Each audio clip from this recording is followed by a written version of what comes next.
The start. Yep, the start of Magic Meta. The proof is all here, and no one's talking about it. You guys asked for it, and we got it. Frieren, Beyond Journey's End. We have roughly a month before this event ends, but I gotta let you guys know, there's one unit in this crossover you need to get, or you'll regret it. And where does each of these units belong on a tier list? With the release of Frieren, our meta is shifting. Magic comps are going to be crazy strong. We will soon have the opportunity to choose between physical or magical comps. I know some of you guys are itching for a magical team. Before we move on, I got a question for you all. For crossovers, we're going to have Index and a rerun of Kill la Kill.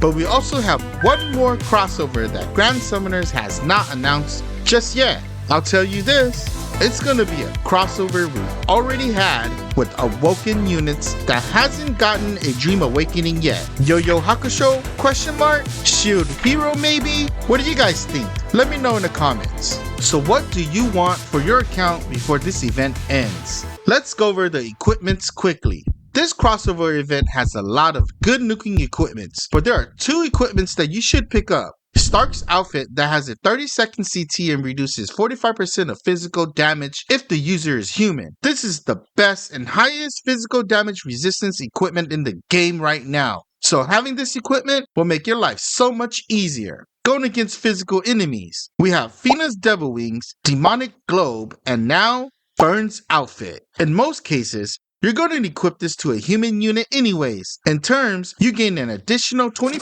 HP recovery for 20 seconds. This equipment is going to heal your team quickly and continuously, and is perfect for units like Fern, Mako, Priestess, and any other human units. If you're a newer player, Frieren is a really good unit, but she will always remain in Houka's shadow because he's just that good of a unit. Don't get me wrong, she's still a really good unit, and you may think that she's just good with light units, but she's usable with any team composition. Here's why.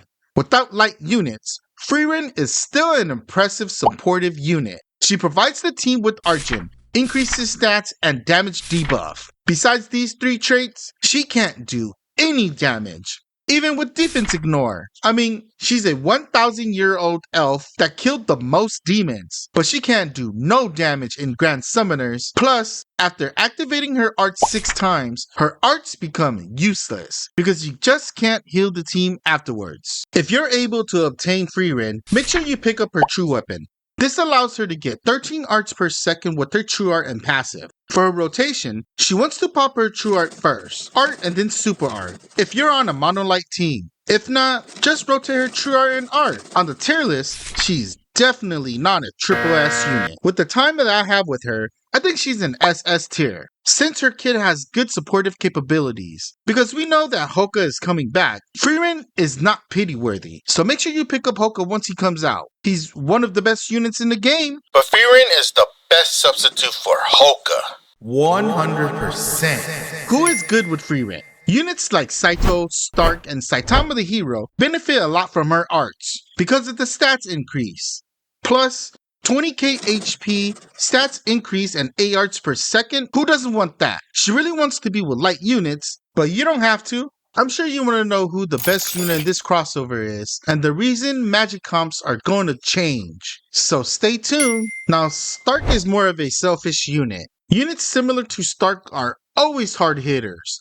But Stark has a stackable mechanic that increases his super art damage to 200% and stacks 5 arts per second with his true art. On top of it all, he has a high super art multiplier and reduces enemies' physical resistance by 150%. I like his skill as well, providing a barrier that negates damage. Although it's not a lot, it's good enough. This dude has damage resistance reaching 50% when he is near death. This is the highest damage resistance we have in the game for a single unit right now. Correct me if I'm wrong. Combined with Stark's outfit, he's going to negate a good chunk of damage. So he has defensive capability as well as DPS. So who hits harder? Stark or Sanosuke? Someone let me know. If you use Stark correctly, he's a force to be reckoned with. Keep this in mind. I can say Stark is a decent unit, but I don't have him, so I really can't say much. But I know he hits hard and has one of the highest damage mitigations in the game. As of right now, I think Stark belongs on S tier, but I could be wrong. Let me know what you guys think.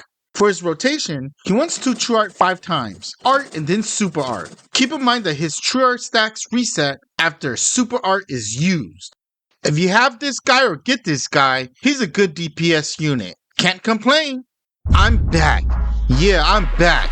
I took an extended vacation, took care of my family, caught up with work, and I have returned. So expect more videos. But who should you be aiming for?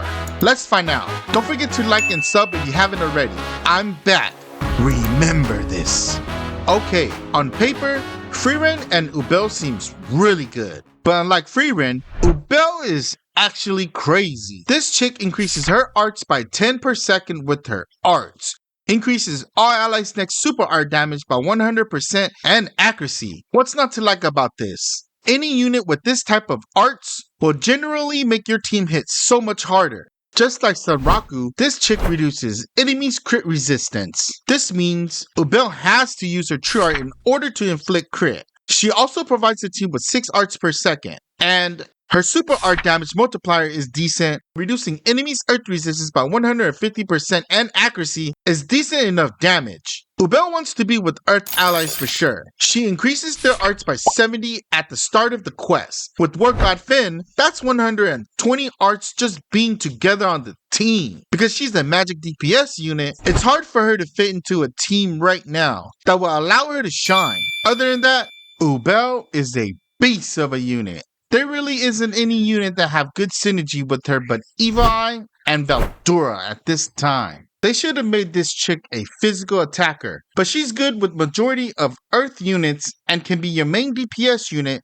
if this is the only choice that you have. Anyhow, I'll probably put Ubel on the lower SS tier, since she can support the team with her arts, increasing the team's damage, increase art gen, crit, and dish out a good chunk of damage on her own. Because of her art gen capabilities, she's quite useful, especially for newer players. For her rotation, she wants to pop her art, true art, and then super art. Although this unit is good, I feel like she's outshined by many other units because she's a magic-based attacker. Finally, the gem of this crossover. Even though this unit doesn't have a support slot, she's good as heck. I don't know about you guys, but for me, Fern is the must-have unit. The downfall for this unit is that she wants to stay healthy, above 80% HP. Let's start with her rotation since it seems like a lot of people do not know how to use her. Initially, you want to use her skill as much as possible to gain 100 art gen. Pop her super art first, art if needed to gain damage resistance, but in most cases you won't even need to use this, and spam true art. Her super art duration lasts for 60 seconds. That's more than enough time to decrease the enemy's water resistance to start stacking her true art multiplier. At max stacks, she gains a 350,000% damage multiplier.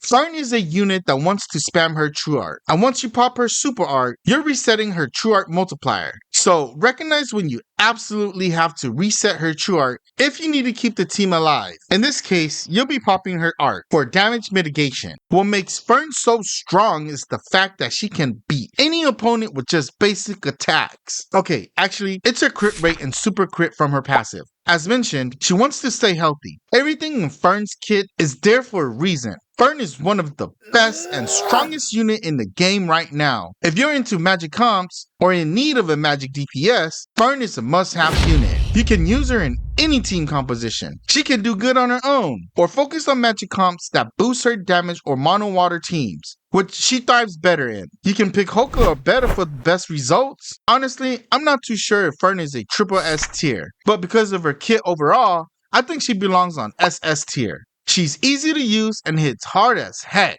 Alright now, I don't think this crossover produced any triple S units, but these units are good enough in their respective niche. Overall, I think this crossover units are pretty good. Keep in mind, if you got any of these units, your account is on the right track. But having Frieren and Fern, this will definitely make your account so much better. Let me know what you guys think about these units. If you feel like bashing me on the comments for my long vacation, go ahead. I sincerely apologize. But guess what? I'm back. With Fern taking the charge in our meta shift, you guys should prepare for unreleased units. Here's another video for units that haven't been released just yet. If you want to know, don't forget to like, subscribe, ring the notification bell so you don't miss out on future content. Stay grinding. Aim for that W. And you know what they call me?